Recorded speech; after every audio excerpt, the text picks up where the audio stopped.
Hey guys! So I am pretty excited today. I am heading out soon on a guided snowshoe hike with Les Stroud, aka Survivorman. So this is going to be pretty cool. If you don't know who Survivorman is, Les Stroud, has been doing survival instruction TV shows for many years.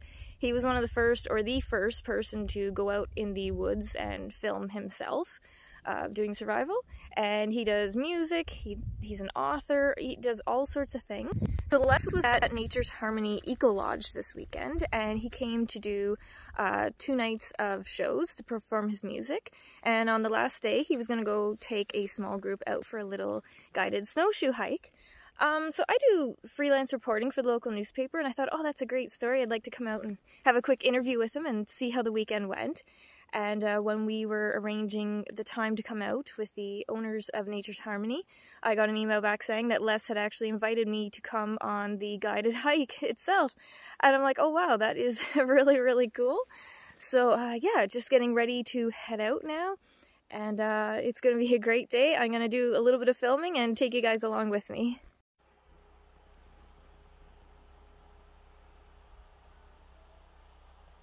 You're tracking, right? Or if you're in I'll relate to survival a lot of times here, just because I can, because it's fun. But I'll also try to relate it to just general adventure too. So it's not just limited to, oh, if I was in a survival situation, I got to know that. It's really good to know, just generally speaking. But in a survival situation, if you see something that's going to be useful later, you should really grab it then, and then carry it forward.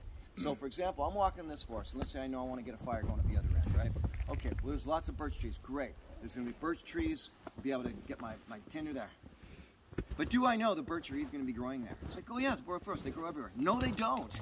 I can walk for 2 kilometers and not see a single birch tree, right? So, in a situation like this, I'm looking at these. Now, this is the yellow birch, right? So we've got yellow birch and paper birch.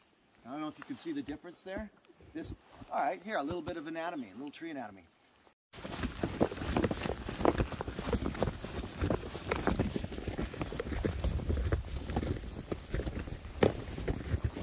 Even if it's like in an indigenous cultural way, when I lived with the Cree up in northern Quebec, and we made spruce floors every day. It was the best ever. So fresh smelling all the time, and the weaving method is beautiful. If you ever see a video or something like that, learn how to do spruce bough beds. It's really comfortable. It's really, and you do it usually with balsam actually, because they're soft and they lay flat.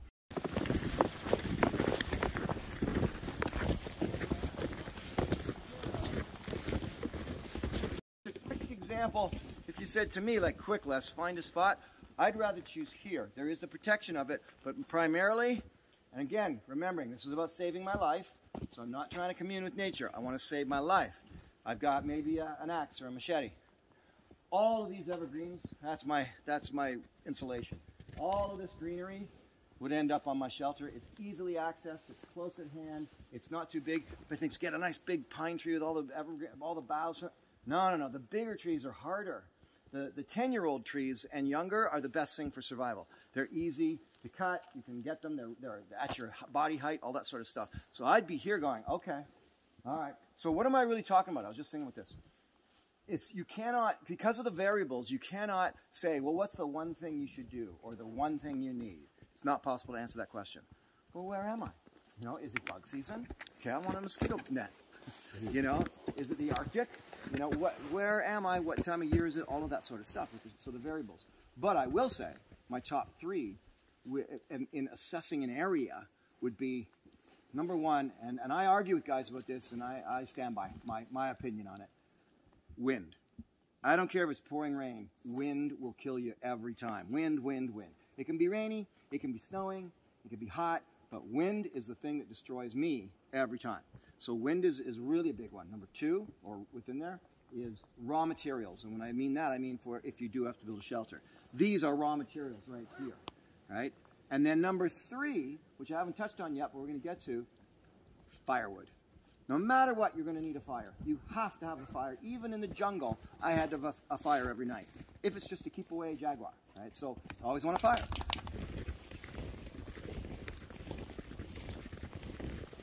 Question. Is it okay to eat snow? And I will differ with certain survival instructors on this. Well, they're wrong. It's absolutely excellent to eat as much snow as you can. Why not? It's water. You're in a survival situation, or even adventuring. You got to stay hydrated. So what's the naysayers? What do they say not to do? Oh, it'll abrade your mouth. It'll cool you down. You don't want to get cold in a survival situation. Very true. And so after about 4 o'clock p.m., I stop. But all through the day, when I'm working hard, and I'm hiking and I'm walking, I'm eating snow all the time. It's like drinking all the time. I mean, why not? I still haven't got a good answer as to why not, other than it might abrade your mouth or it might cool you down. It's 2 p.m. and I'm building a shelter. I'm sweating. You know, I need the hydration. So for me, always eat snow in a survival. So you always hydrate is really the answer, the moral of that story. I start the course often by saying, first of all, there is no such a plant species, subspecies, genus, family called weed. Weed is a verb. Weed is to weed something out. Weed is something you don't want. It's been ascribed to aggressively growing plants that you don't want. It kills me. I see it in TV shows. I see it on news. Well, those are just weeds growing, and I'm looking at a field of wild edibles. You know, there's lamb's quarter, there's hedge mustard, there's wild horseradish. You know, so all plants are either medicinal, poisonous, or edible. And every plant is a wild edible, is either a wildflower, a shrub or vine, a tree, you know, a mushroom, and that's what they all are. There's no such thing as a weed. So you can do that for me. You can do me a favor and eradicate that word. So for example, if those roses are growing too thick and you don't want them, those roses are now a weed to you. So there's no such thing as a subspecies, because you're gonna get rid of them. You're gonna, oh, I don't get rid of those roses, those chrysanthemums or whatever, you know. So remember that all plants are just wildflowers and some wild edible aspect to them. This guy, I love this tree. Anybody know what it is? Cedar. Cedar tree. And all around is all this birch, so it's really not necessary. But this is a wonderful first or second, depending on what you like, for fire starting. But the best way to get it, here's some right here. Oh yeah. See, again, when I talk about guiding, you can tell I start nerding on this stuff. Sorry, guys. When you talk about guiding, I used to say the measure of a really great guide is you've had 5 straight days of rain. You got 10 high-paying clients from Toronto. You're on a canoe trip, pouring rain, 5 straight days. The measure of a good guide, you can still get up a tarp, get a big fire going, pull out the scotch and the dark chocolate. That's a good guide. That's a god in that moment, right? And so knowing some of the stuff, when I used to guide with a lot of different guides and younger guides, they were phenomenal. None of them ever really were interested in survival stuff at all. But then I would watch them struggle when we were up against it, like 5 days of rain or something like that. So how do you get that fire? Oh, everything's soaking wet. Is everything soaking wet? I'll bet you after pouring rain, this stuff right here is still going to be super dry. It's just sitting right there. There's a nice little tuft of, and if I reach in, probably could get lots more. That's tinder, dry tinder, right? So in the rain, tinder is still around. It's under rocks. It's under overhangs. You can find dried grass in the middle of winter. Just, oh, there it is. It's popping up through the snow. Pull all that, you know. So there's always around. My cedar bark is great for fire bows and fire by friction stuff. And the way to do it, let's do a little bit here, is if you got a knife and you just simply start scraping like this. That's the stuff you want, right there like that. See that fluffy stuff right there? That is beautiful fire starter. And you just sit here for about 5-10 minutes, get a big scoop of it. That's amazing if you're going to do any kind of fire by friction. Now, you got birch, add the birch in there. But the key to the birch is making it very fine, very thin. You peel it down to 1 layer. That's the stuff that will catch a flame. Well, with a flame, if you have a flame, matches lighter, it doesn't matter. Spark it up. But if you don't, and you're working from a coal, you want to get that birch really thin. This and the birch together, that's perfection. Like that birch tree and this stuff here, that's perfection. You guys can see, now where would you want to build your shelter? The rock? Where are you pointing? At the rock? Right beside that huge rock. The rock. Okay. That rock there. Yep. You guys don't want to be way down the bottom? Nope. Absolutely, in an area like this is where your cold is going to... you'll feel it. You could walk down in the evening and you'll feel the cold down there, right? So on the other hand, you got to watch out for that wind. Like I said, wind is a killer. But yeah, in this situation, now the disadvantage here, where's my evergreen raw material? I don't see a lot. So you see, you got to weigh all the different components. Yes, there's an amazing rock there. But the other big question, is there firewood really close by? Like within, let's say, 50 yards? Because in survival, 50 yards is far, right? So I'd want to know, I would go check them out. And then maybe over to the right, I'd say, oh, there's a fallen over dead tree that's been dead for like 20 years and all the bone dry and firewood. I'm going to have a big ass fire beside that rock and let it reflect heat on me, sort of thing. And big fire. I'm a big fan of big fires in survival. Get the small stuff. You want to be warm. You know, the best place I've ever seen for that was on the beaches in British Columbia, because you can just beachcomb all of that you know, driftwood and just have a 10-foot fire. You're fine, you know, especially if you have a raincoat. That's nice. Stuff was 90 years old. White pine trees. You know, I mean, you're camping. It's quiet. That sound isn't repeated anywhere else in nature, and it's the best. Yeah, that's a beauty. That's my favorite species of tree, is the eastern white pine. Gorgeous tree. Yep. And they're not cookies. So let's see what I can show first here. There we go. So we're going to do a little bit. I'm going to do a little bit of a fire starting demonstration here. Now, what's the big deal, right? Lighting a fire. It's not that big of a deal. And it shouldn't be a big of a deal. It's pretty funny though when I go camping with like brothers-in-laws and stuff, and they just suck at getting a fire going. And that's usually when I'm like, I'm not doing it. You do it, man. I've done it enough. Here. And then we have a little challenge. So let's see. Yeah, everybody recognize that guy? Oh, yeah. Cattail. Have you seen it? You know its little trick? No? No. Oh.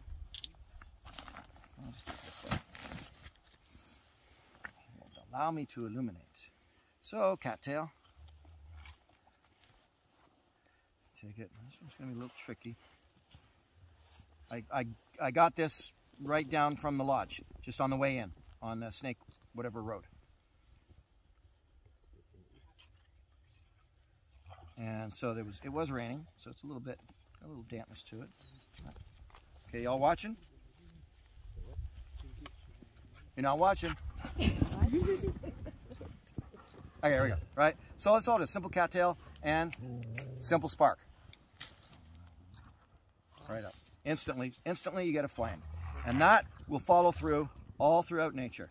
Wherever you see light, fluffy seed material, it's going to take a spark and it's going to flame. And this stuff is fantastic. Milkweed is like gasoline. Poof. So in many ways, milkweed's not as good because it goes up so fast, right? But this cattail kind of holds the flame a little longer, as you saw. Now you want to be ready. Can I help you? There's no food. We want to do this too, man. You want to be ready because you got to catch it quick. All right, so there's that. Now, one of the things I've shown this in the show before, where you've got a fire already. You've only got a limited amount of matches. You want to make the matches last, and you're in a survival situation. How can you extend that? What can you do? If you've got natural fibers, cotton, cedar bark, canvas, for example, cotton canvas, you can actually make charred cloth. And that becomes like a pack of matches for you to extend your ability to get a fire going. So you need a couple things. First of all, you got chicken before the egg. You got to have a fire to make it. So let's assume you've had a fire. And then you take this natural cloth and you put it in a tin. Don't get it wet. And you put it in the fire for just with the lid on it. Flame comes up through the top. You pull it out, and 15 minutes, maybe however long, not very long, and you got all this stuff here. This is called charred cloth. Okay. Now what that means is like charcoal, but it's fiber. So it's going to catch a spark, and it's going to hold the spark. I'll just use a little piece here to show you what I mean.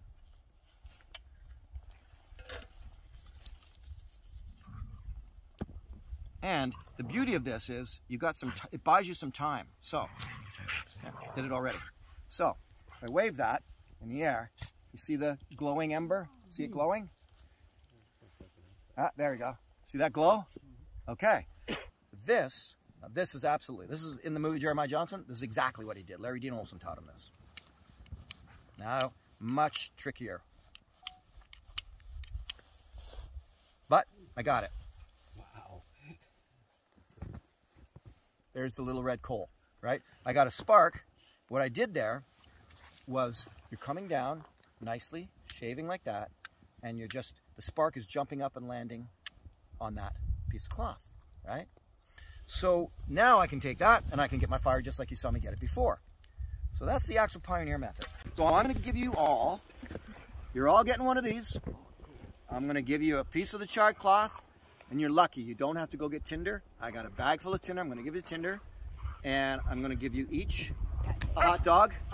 Nice. All right, so you've even got that, and you're going to each get a bundle of that. The challenge will be, and you have to wait, we have to start this together. I want to see who can get not only the fire going, but I want to see a good 6-inch flame. So whoever can get a 6-inch flame first is going to be the winner. Just in this one spot, a 6-inch flame. So my second place for better sort of preparing and setting up for a fire is actually going to go to Kevin's team, because they found a big chunk of bark to put underneath the fire to be to suck in smoke. So it was really nice for me to know that we had Nature's Harmony Lodge to be able to come here and do a hike like this. So I'm glad you guys all signed up. I hope it was a good day. I hope it was worth sticking around. So now we just relax and we'll stroll back. As a simulator, right?